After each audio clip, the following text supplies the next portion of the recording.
All right, good morning, everyone. Let's get going here. All right, U.S. markets absolutely puked into the close again, marking basically, I think, 3 sessions in a row, if I'm not mistaken, of us closing on the lows.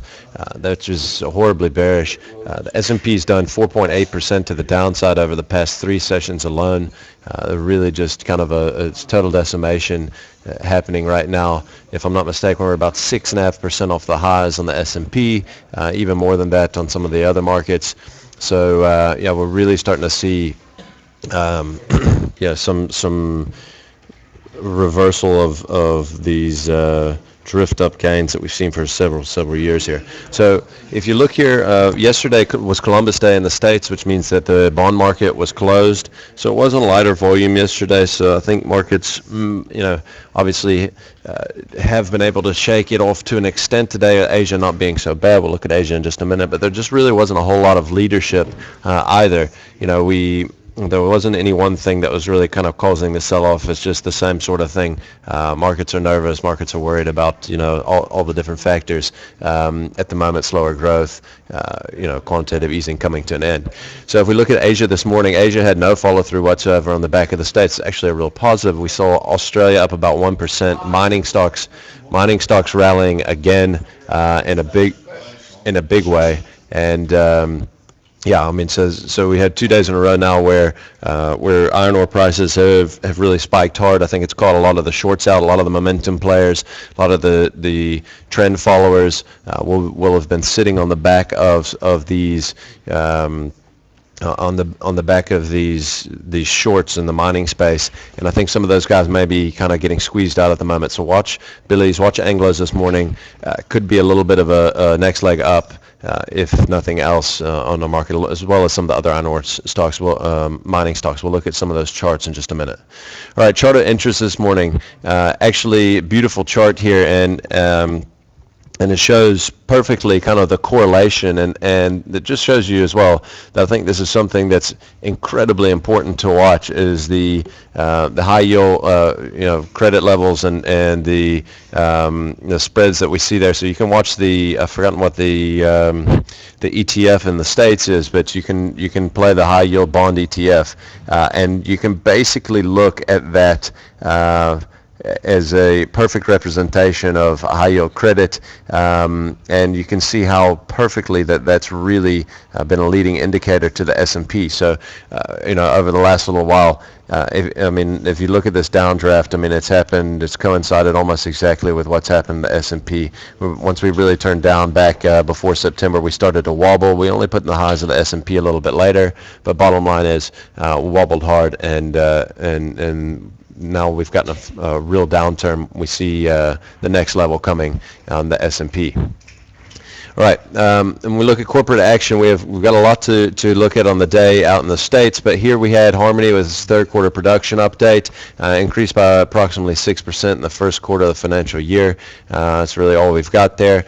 SAB came out with a quarter two sales release. It looks a touch soft. We saw the organic numbers coming in at 5% versus expectations of 5.5%. Latin America looks good. Africa is a touch soft, and North America dead in line. So I think all in all, I'm a little bit nervous at this number. I'm not 100% sure. Brewery's numbers are always hectically hard to kind of interpret, and there's always little pieces in there that the investment banks are expecting or that they're worried about. The bottom line is, when this thing does move on earnings or on sales releases and earnings, it usually moves in a big way. It moves like $15 to $20 on those days. So just watch it closely. If this thing starts to trend this morning, and you can pick up on that trend early, could be a great place, a great thing to jump on the back of and run it, because it tends to trend pretty hard. Right, in market data today, we had Japanese PPI numbers out this morning, a touch lighter than expected. We also have CPI numbers across the Eurozone for the most part. We've got France, we've got Spain, we've got UK. We've also got UK Retail Price Index. We've got PPI out of the UK, and we've got the ZEW surveys in the Eurozone and in Germany. So watch those closely. Those have the German numbers have really, I think, been impacting the market quite heavily of late. We also have industrial production out of Europe at 11, and the monthly budget statement in the States later in the week. So, all right, let's get into some of the maps here. First thing I want to have a look at is the mining stocks. Mining stocks, big reversal yesterday. We talked about it a second ago.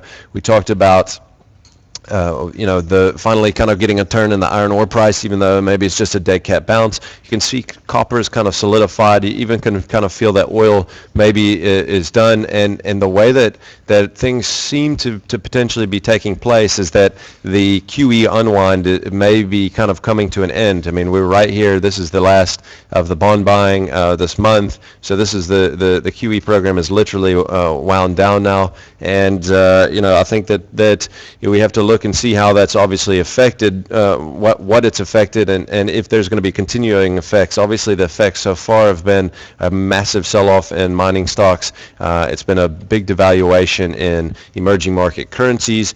I think a big sell-off in emerging market stocks, and I don't know. It kind of feels like that's starting to abate a little bit. So we'll watch over the next couple sessions. But I really think that we feel like we may be coming to a little bit of turning point. That way, that's the reason I wanted to kind of have just have a look at these mining stocks. So you see a wicked rally there in Anglo's yesterday. Anglo's actually has got a little bit of a, sorry about that. That's not, here we go. A little bit of consolidation happening here in the 240 region. 230, call it 236 to 249 level. We've really consolidated for the whole month of October in that sort of region. I think the breakout from there is going to lend us to maybe a 10, 12 buck move once we get out of that band. So watch that to the upside this morning. I think it could be in danger with the way that these stocks trade in Australia. We had a big reversal yesterday out of BHP Billiton, which really pushed up hard. Didn't close up close to its highs, but I think at the very least we'll be looking for a gap fill this morning, sort of 298 levels. I think we can actually do a lot better than that probably, but I think at the very least we'll probably gap fill up here toward 298.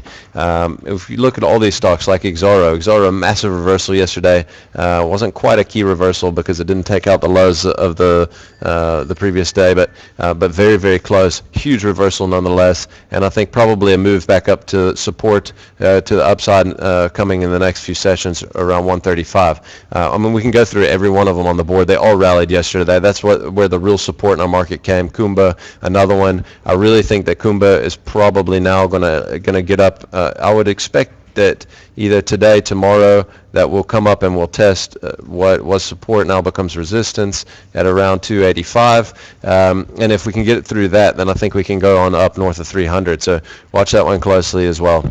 A couple of the other ones we'll look at in some of the other sectors. We'll just look at MTN, which is really coming back into what is major support here at around 235. And it really is kind of proving itself to be support in the way that we've seen it trade around it over the last few sessions. Yesterday, it underperformed horribly, relative to the market.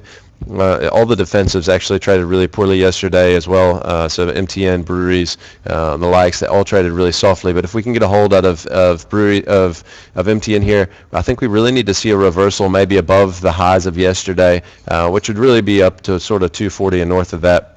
I think you can start to believe that MTN can really trade back up toward the previous highs. And then also some of these banks really feel like they're starting to find some footing. So if we look at Nedbank and we stretch this out maybe to a bit of a 2-year here, there really is some real support here around 215. Sorry, I drew that terribly. There's some real support there around 215.